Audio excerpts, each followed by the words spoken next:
Hey y'all, Father Jim Haney from St. Paul's in the Plains in Lubbock and Texas Tech Canterbury.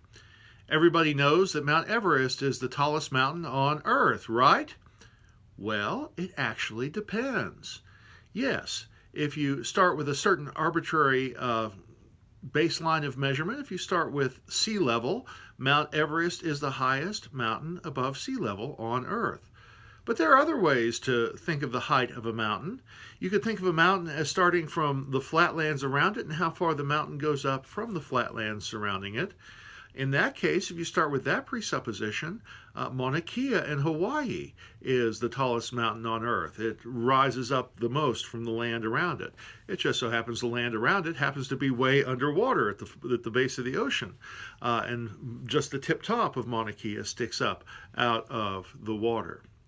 Or you might think of mountain heights not being measured from sea level, but being measured from the center of the Earth.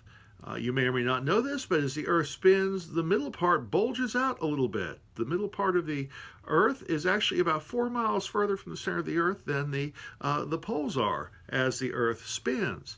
If you take that into account, there are several mountains that are taller than Mount Everest. The tallest is Mount Chimborazo in South America, a full 6,800 feet further from the center of the Earth at its peak than Mount Everest is. Mount Kilimanjaro, for that matter, in Africa is also taller from that standpoint. Distance from the top of Mount Kilimanjaro to the center of the Earth is greater than the distance from the top of Mount Everest to the center of the Earth. Or we could take our perspective even further out. If we go to the next planet over, the planet Mars, there's a gigantic mountain, Olympus Mons. It is more than 3 times taller than Mount Everest. Okay, gravity is a little bit less on the planet Mars, so Olympus Mons doesn't have to fight gravity quite as much as Mount Everest does, but it's still a remarkably huge mountain. In fact, not only is it 3 times taller than Everest, the base of that mountain is enormous, ginormous. It's about the size of the state of Arizona. A huge mountain indeed. So it really depends on your perspective. And we live in a world where people's perspectives are changing at a rapid rate. The perspective of whether God is involved in the world is changing, especially in our society, in Western culture. More and more folks have written God out of the equation. God does not seem to play into their view of the world. That's a tragic thing.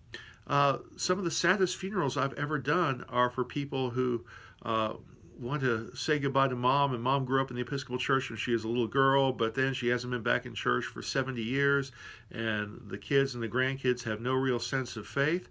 And when they have those kind of funerals, that's it. Mom is gone and gone forever. And you can just see it in their faces, and then they're crushed. The loss is permanent. It's a horrible, horrible thing to behold. If there's no hope of eternal life, death becomes a horrible thing to contemplate indeed. So we may as well eat, drink, and be merry. There's nothing else if Christ is not raised. On the other hand, Paul talks about if we're wrong, if there is no resurrection, then we should be pitied. But then Paul goes on to say, this is 1 Corinthians 15, that of course Christ is raised from the dead, and because of that, we are also promised resurrection, and that's a wonderful thing indeed. And so your perspective, your worldview, your starting assumptions make a huge difference. And because Christ is raised, because God promises that we will share in that resurrection, we don't have to be afraid of death. And we can live our lives differently. We don't just have to accumulate the most we can for ourselves. We can strive to love others, to treat our neighbors in the way that we would want to be treated, to show God's love for them. That frees us up, knowing that there is a greater perspective than what folks see in our world. And so with that thought, I'll leave you today. God bless. Have a wonderful week.